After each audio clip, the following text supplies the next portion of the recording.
I just wanted to see if I could still pull guys, she said after sleeping with a stranger on our anniversary, so I took the ring back and left.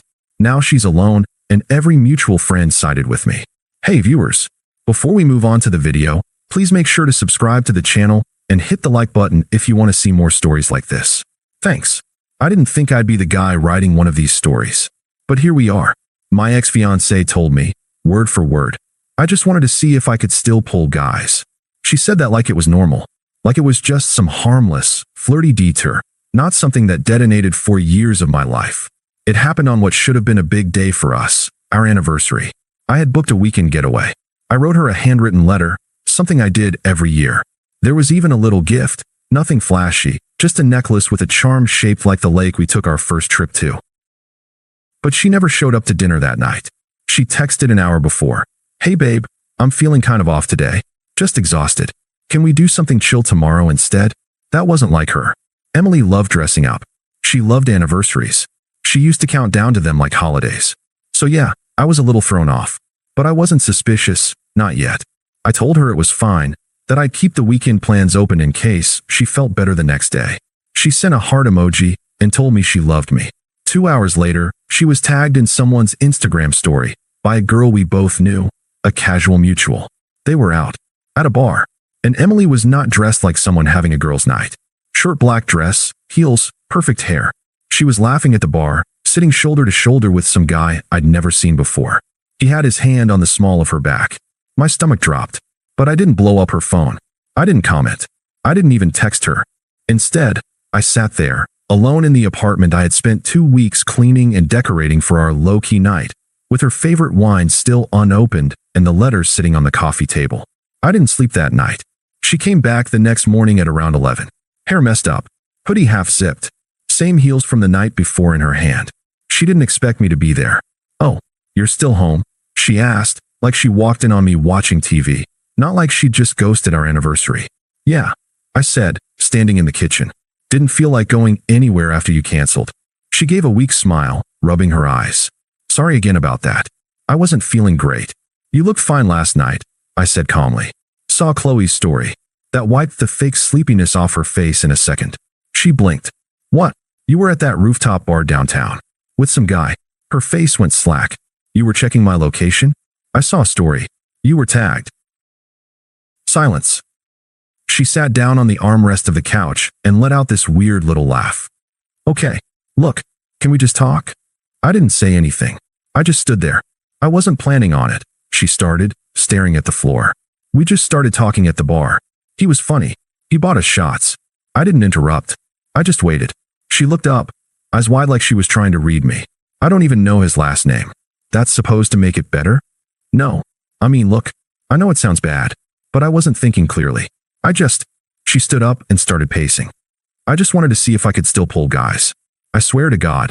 She said it like she was explaining why she bought a dress she didn't need. I stayed quiet. I know it was dumb. I know it was selfish.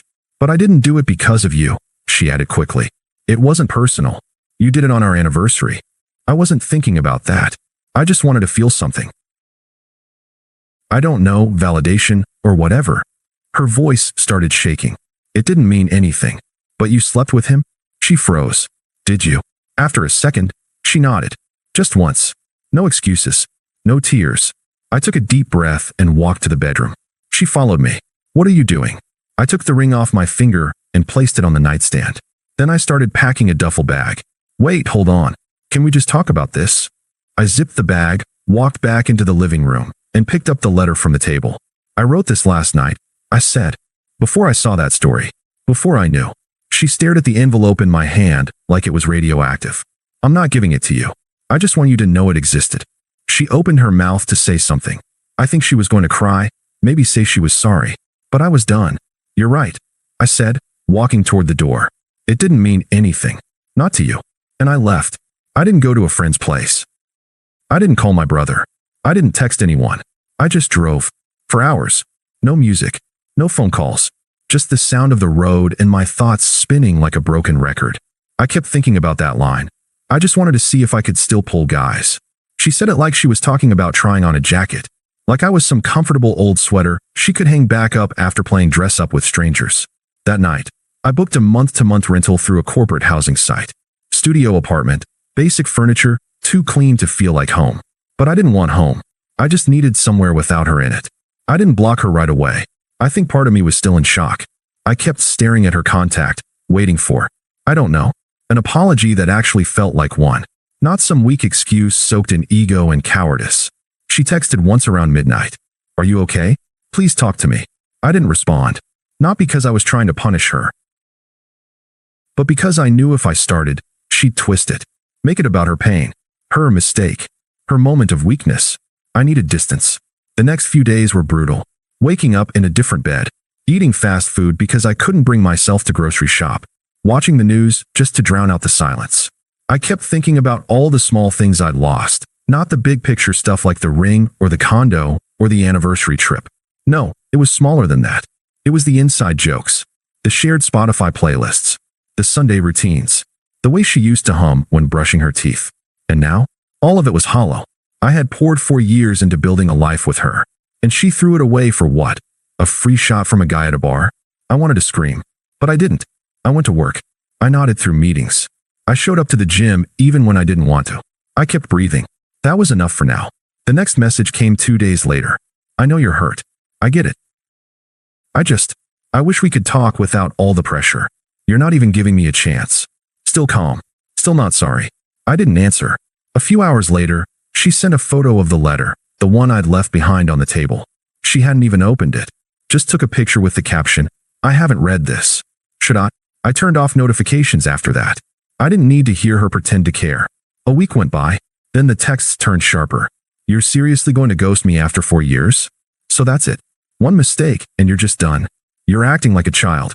You can't even have an adult conversation. It always amazes me how fast guilt turns into anger when you don't make yourself available for someone's comfort. I didn't answer a single one. That Saturday, I went back to the condo to grab the rest of my things. She wasn't home, or if she was, she stayed hidden. I had changed the locks on my own devices and unlinked my name from the lease. Quietly, cleanly, and legally, I found the anniversary gift still sitting on the table, unopened, untouched, just like the letter. I left the key on the counter and walked out without looking back. No dramatic confrontation, no screaming match, no begging or closure, just silence. And in that silence, I finally started to feel something close to peace. It took less than 2 weeks for the truth to spread. Not because I told anyone. I didn't post anything, didn't rant to the group chat, didn't go on some vengeance tour. But the thing about betrayal is, it never stays quiet. Especially when the person who committed it still thinks they're the victim. It started with Chloe, the friend who'd posted the story that night. I guess she didn't realize she was outing Emily until it was too late. A mutual friend, Jenna, messaged me a few days later. Hey, was that Emily and Chloe's story with some dude on your anniversary? I didn't lie. I just replied, yeah, I left. That's it. No details. But apparently, that was enough.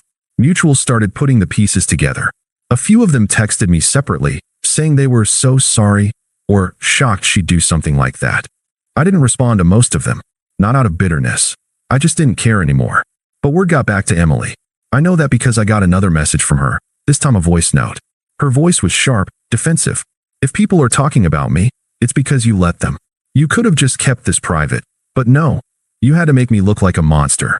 I didn't respond. Again, but karma was already moving. Quietly, efficiently. The first real hit came from her roommate, Tasha. She and Emily had shared the condo since I left. A week later, I heard through Jenna that Tasha had moved out suddenly, told friends she couldn't live with someone who nukes their own relationship and then plays the victim. Then came the guy from the bar. Turns out, he wasn't some charming mystery fling. Just a guy who liked taking drunk girls home and ghosting them the next day. She messaged him after and got no reply. A week later, he was hooking up with one of her coworkers. That's when she found out he knew she had a fiancé that night and bragged about it. Ouch. But it got worse. Emily tried to play damage control, posting vague, inspirational quotes on Instagram like, sometimes people leave because they're not strong enough to grow with you. And not everyone will understand your journey. Comments were quiet. Likes were low. A few of her usual enablers even unfollowed her. Word had spread further than she realized. Then I got a call from my sister. Emily called me. What? I asked. Yeah. Out of nowhere. Said she wanted to clear the air. I told her not to ever contact me again. Apparently, she tried our mom too. Said she just wanted to explain what really happened. My mom's response: "Sweetheart, if you have to explain your cheating, it probably did happen." After that, I blocked her number. A couple weeks later, Jenna texted me again. "So, Emily showed up crying at Chloe's party last night. Said she misses you. She was wasted. Thanks for the update," I replied. That's all. I didn't care to know the details. But she kept talking anyway. She told everyone you were being dramatic. But then she started crying and said you were the only person who ever actually knew her. I put my phone down and laughed. Not because it was funny, but because it was pathetic. This woman nuked our anniversary, slept with a stranger, admitted it without shame, and now she wanted sympathy? The people who used to defend her weren't defending her anymore. She tried one more Hail Mary. I was walking out of my gym when I saw her standing near my car. Hair done, makeup on, like she was hoping I'd take one look at her and forget everything. "Hey." I said nothing. I just unlocked my door and got in. She stepped closer. "Can you just give me 5 minutes? I know IF ******* up." I looked straight ahead, started the car. "Please, I don't even know who I am without you." I backed out of the space. She stepped back, hands at her sides, watching me drive off. I didn't look in the mirror. She's unraveling now. You can see it in the desperation of her posts, the shift in her tone, the way she started clinging to the past like it's a lifeline. But I'm not angry anymore. Just done. She made her choice. Now she gets to live in it. After the gym incident, I figured she'd finally get the message. She didn't. Over the next few weeks, the messages turned from awkward apologies into a full-blown campaign. Blocked on her main number? She tried an old email we used for our shared streaming accounts. "I miss you. I hate myself for what I did. Can we please talk?" Block that. Next came a string of unknown numbers leaving voicemails. "I don't even know who I am without you. Do you even care about me at all? Please. You are my best friend. Just give me 5 minutes. One coffee." Each one more desperate than the last. Then came the apology letter, handwritten, for pages, sent to my temporary address. No envelope, just folded and stuffed in the mailbox like she couldn't even be bothered to seal it. It started like this: "I've been doing a lot of thinking. I know what I did was unforgivable, but I also know it didn't come from nothing. I think we both stopped trying." Nope. The whole thing was soaked in passive language, like the cheating just happened, like our anniversary was a footnote, like maybe I should take some blame for not noticing how lost she felt. There was no real remorse, just a pitch for why we should start over. Like we were some failed project she wanted to relaunch. I didn't even finish reading it. I folded it once, dropped it in the trash, and moved on with my day. But she wasn't done. She messaged my sister again, this time with a different tactic. "Can you at least tell him I'm in therapy now? I'm working on myself. I finally understand what I did." My sister's response was perfect. "Good. Keep doing that. For yourself." Then she blocked her, too. The more doors closed, the more unhinged Emily became. She made a burner Instagram account and followed my new girlfriend. Liked 5 pictures in a row, then messaged her. "Just so you know, he was engaged less than 6 months ago. I hope you're ready for the mess he left behind." Classy. My girlfriend showed me the message, unfazed. She already knew everything. She had actually been through something similar, the reason we connected in the first place. There was no drama, no jealousy. Just this shared understanding that people like Emily always try to poison the next chapter when they realize they're not in it. The last message I got was sent from a friend's phone. It read, "You're being so cold. I don't even recognize you anymore. The old you would have at least talked to me. The old you wouldn't be so cruel." I stared at that for a while. Not because it got to me, but because it was finally clear. She didn't want me back. She wanted access. To comfort. To validation. To familiarity. She missed the version of me who would have soothed her guilt, softened the blow, and told her she was still worthy. But that version of me didn't exist anymore. I was no longer the man who'd clean up someone else's mess just to keep the peace. No longer the man who mistook loyalty for self-sacrifice. She had killed that version of me the night she chose attention from a stranger over love from someone who gave her everything. And the man who replaced him? He didn't reply. It had been almost 4 months. 4 months since I walked out. 4 months since the last desperate message. 4 months of silence, healing, and finally, peace. I hadn't thought about Emily in weeks. Not really. Until I got an invite to Aaron's wedding, a mutual friend of ours from college. It was small. Backyard venue, maybe 40 people. I figured she'd be there. She and Aaron had stayed friendly, though less so since everything went down. But I didn't care. By that point, I was showing up with someone new. Someone real.